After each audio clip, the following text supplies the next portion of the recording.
Hello, thank you for watching this video. So in this video, we're doing question 4 of May June 2021 question paper mathematics paper 2. And the topic is the analytical geometry involving cycles. So let's go.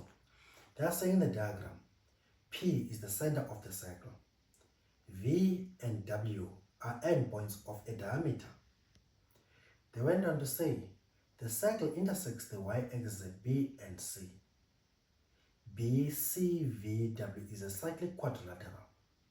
CV is produced to intersect the x-axis at T. And angle T formed by OT and CT is equal to alpha. So let's have a look here. So they are saying P, which is this point here, is the center of this circle that you can see over here. They are saying V and W are endpoints of a diameter. So VW is a diameter here, right? And you know a diameter is a special chord that passes through the center. So they went on to say that the circle intersects the x-axis at B and C. So here is a circle and it intersects the x-axis at B and C. They went on to say BCVW is a cyclic quadrilateral, right? So they're saying this is a quadrilateral in which all the endpoints lie on the circumference of the circle. They went on to say CV intersect the axis at T. So this chord CV is extended such that it intersects the axis at point T over here. And alpha is formed by OT and TC. So we have the origin here. No problem. What are they saying? So I'm going to do 4.1 now, the first question. The radius of the circle is square root of 10. Calculate the value of K if V is to the right of P. Clearly show all your calculation. So they are saying the radius of the circle is square root of 10, right? So they are saying calculate the value of K if V is to the right of point P. So they want us to find the value of K, which is, they want us to find the X coordinate, more or less. So this is 4.1. They want the value of K.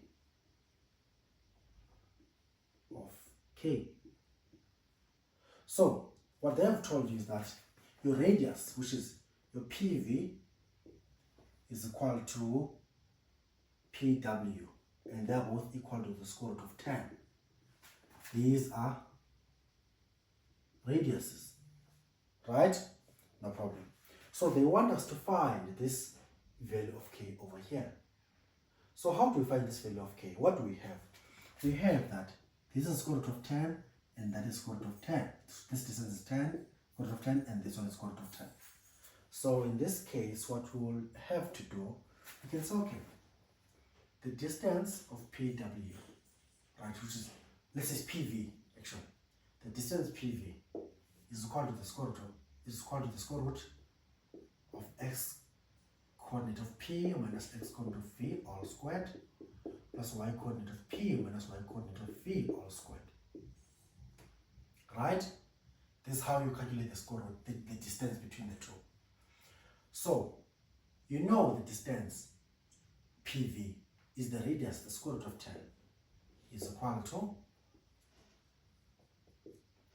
x coordinate of P. What is x coordinate of P? Is minus 3 minus the x coordinate of V, which is K, all squared, plus the y coordinate of P, which is 4, minus y coordinate of K of V, which is 1, all squared. So what we have the square root of 10 equal what? Equal to 9. Multiply this bracket out, open both two of them and multiply them out. Plus 6k plus k squared plus 9. So if you simplify this, you get that the square root of 10 is equal to your k squared plus 6k plus 18.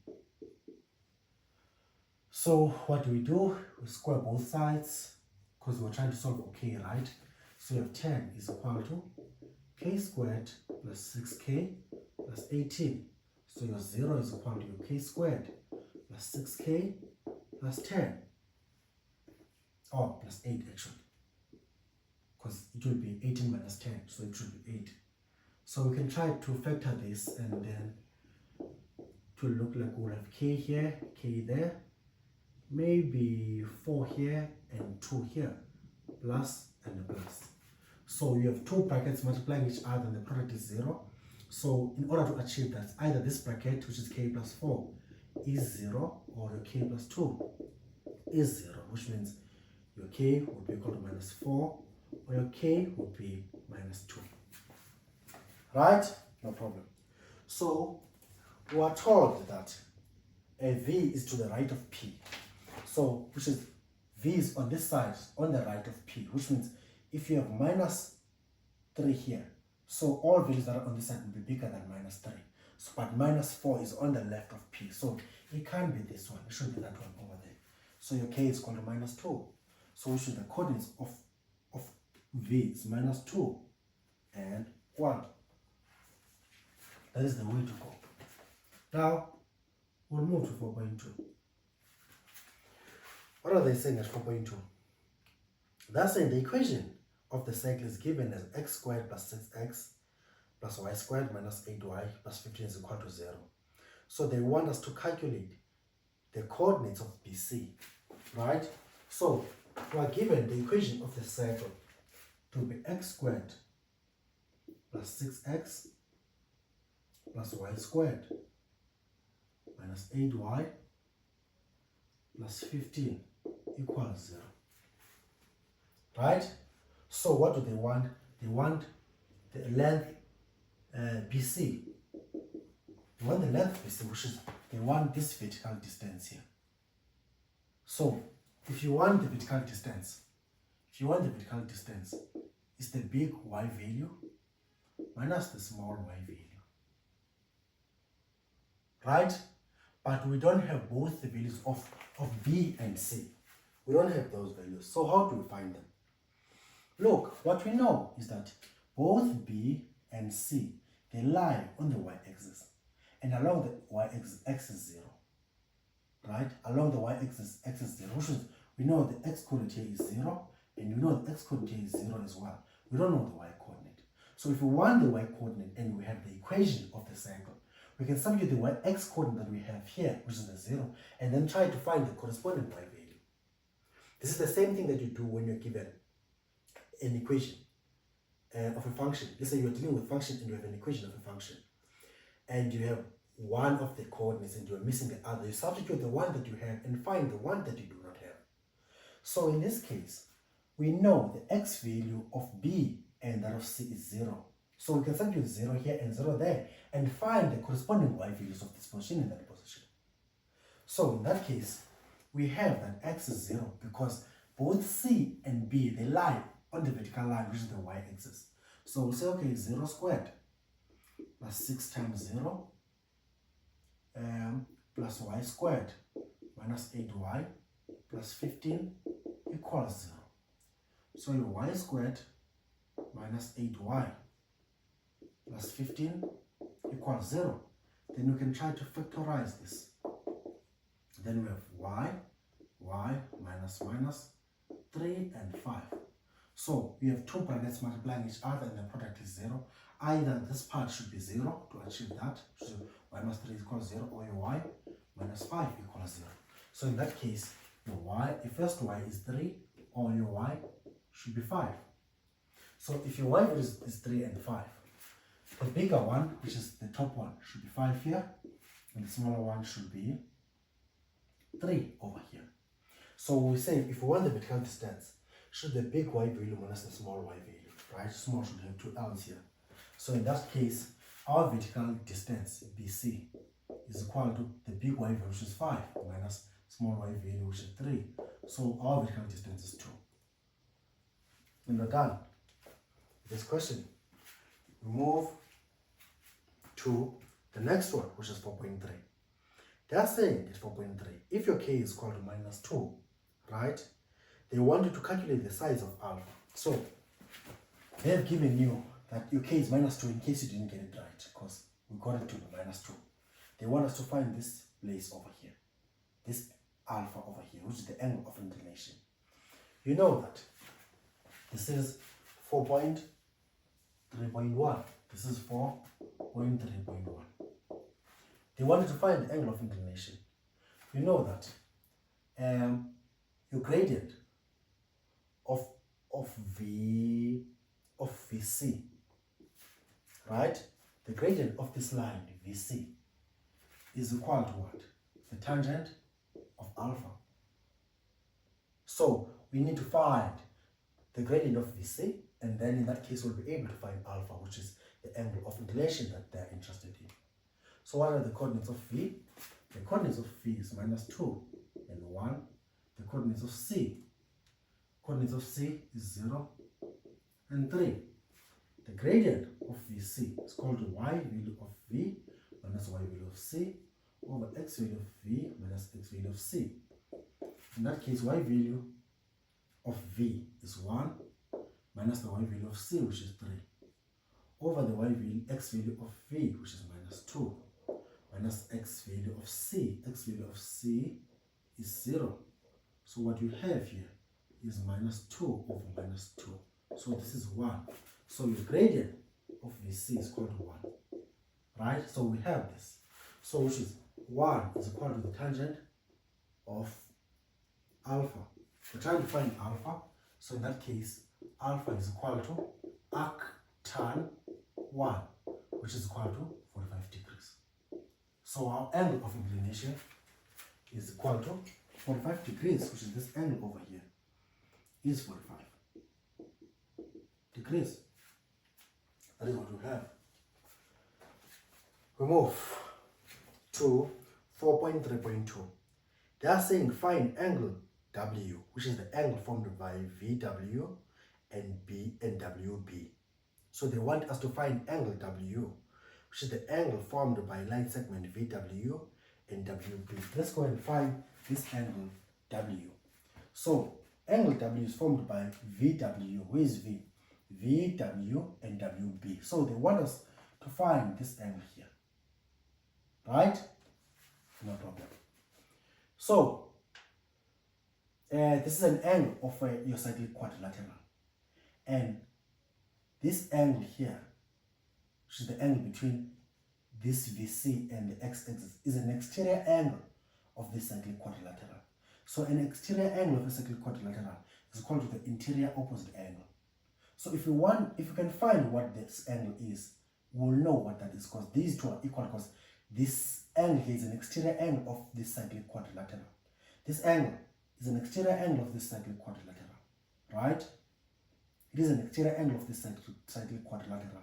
And an exterior angle is called the interior opposite angle. So if we can find the value of this angle here, then we would know what that angle is over there.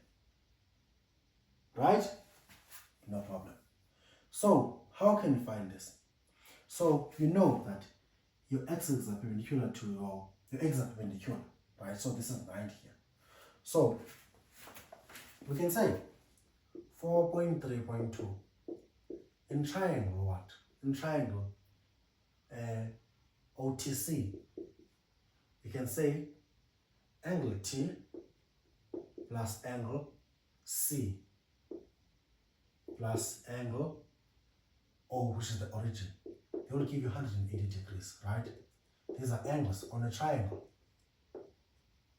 So T is found 45 plus C, which is what we're trying to find, plus 90 degrees, called 180 degrees, right? Therefore, you find that your angle C is also equal to 45 degrees. So this angle over here is 45. Right? In that case, that should be 45 as well. Why? Because an exterior angle of a cyclic quad is called the interior opposite angle. So which means the angle W is equal to angle C and is 45 degrees. So exterior angle of a cyclic quad is equal to the interior opposite angle. So we're done with 4.3.2. So I'm going to clean the board and we do the last part, which is 4.4. So let's clean the board and do the last part.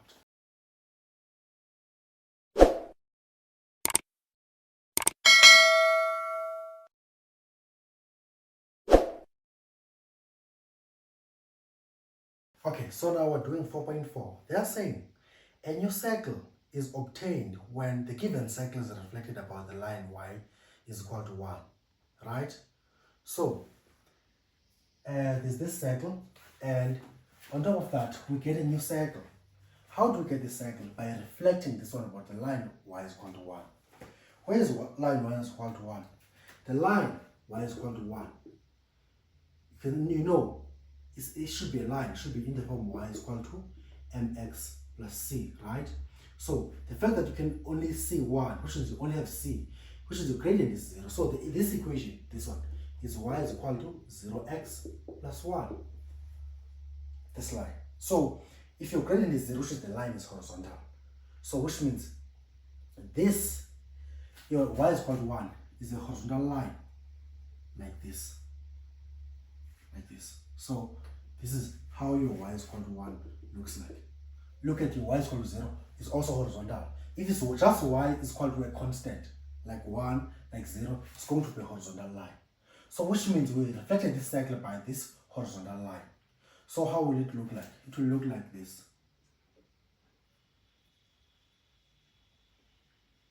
It will be something along the lines. Of course, it should be cutting. So this is how it will more or less look like, the new circle. Right? So it will look like this. No problem. So what are they saying? They are saying determine the coordinates of Q, the center of the new circle. So they want us to find the coordinates of Q, the center of the new circle. You know that if you are reflecting, right, let's say this is U, and let's say this is a mirror here, over here, and let's say you are 90 centimeters away from the mirror. So as you are looking on the mirror, you see your reflection there, and your reflection on the mirror will also be 90 centimeters away, which is 90 centimeters into the mirror. So you'll be seeing yourself at this position. So this will be your image over here, looking at yourself. So if you're 90 centimeters away from the mirror, you'll be 90 centimeters inside the mirror. You'll be in your mirror, you'll be 90 centimeters away. That's how reflections work. So this is a similar situation. So they want you to find the coordinates of this new circle. So look at this.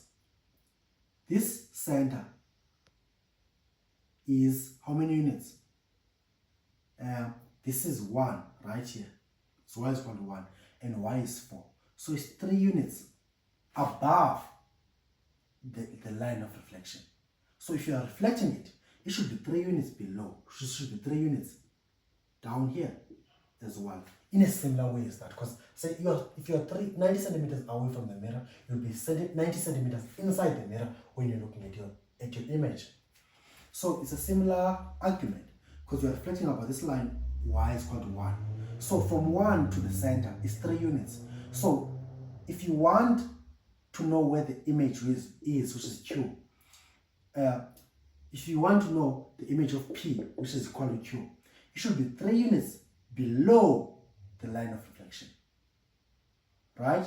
Which means here is 1, so first unit will be at 0, minus 1, so this should be at minus 2. So the coordinates of Q should be minus 2, and the same should be, the x value will remain unchanged as you're moving vertically along the vertical line. The same way x is 0 here, it does not change. It does not change on this vertical line as well. So the coordinates for Q, it will still be minus 3 and minus 2. That's what it will be. So your coordinates for Q is minus 3 and minus 2. Because the x coordinate remains unchanged along the vertical line. In the same way, it remains 0 along this vertical line. But since you moved 3 units down and again.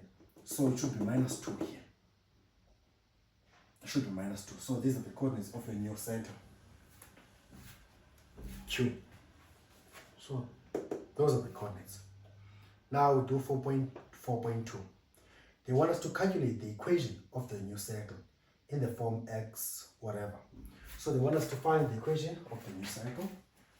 So these two circles, if you're looking at a circular mirror, your image will exactly be equal to this one, to the real you. This is a real you and that is the image. So these two will be exactly the same size.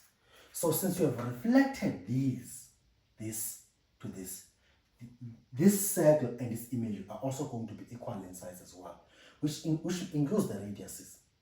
So your radius was 10, which is the square of your radius, will be, your radius was square root of 10, which means your square of your radius will be 10. So in this case, since you want your equation of the circle in the form x minus a all squared plus y minus b all squared is equal to r all squared, where a and b are coordinates of the center. These are coordinates of the center, and you know them. Your coordinates for your new center is minus 3 and minus 2, which means your equation of a circle is x plus 3 all squared plus y plus 2 all squared is equal to r all squared. But we know r to be equal to square root of 10. We're given this information, right? No problem. So in that case, what we're going to do, we're going to say, okay, now our equation of the center will be x plus 3 all squared plus y plus 2 all squared is equal to r all squared, which is your r was square root of 10, which means it will be a square root of 10 all squared, which will just be 10. So this is the equation of your circle. That's how you will find the equation of the circle. That's what your equation of the circle will be. Now we move to the next one, which is the last question, 4.4.3. They are saying determine the equations of the lines that are parallel to the y-axis passing through the points of intersections of the two circles. So they want us to find the equation of the lines, right, that are parallel to the y-axis, right? Y-axis are parallel, are vertical, right? So if you want vertical lines that will pass here and there, so one will pass here, so they pass here, a vertical line. So you know vertical line, they'll become x is equal to the x, the value that you take is the 1, because look here, this one was passing at 0, it became x equal to 0. So if it is passing here, the coordinates is minus 2 and 1, so it's going to take x equal to minus 2. X equal to minus 2, because it passes at minus 2. Look, it will pass at minus 2 here. Then it was passing at 0, there is 0. So now we're missing the second one, which is this one over here. Right? We're missing this one over here. So you know that. How are we going to find this value that is here? You know from Euclidean geometry, theorem. What theorem is this?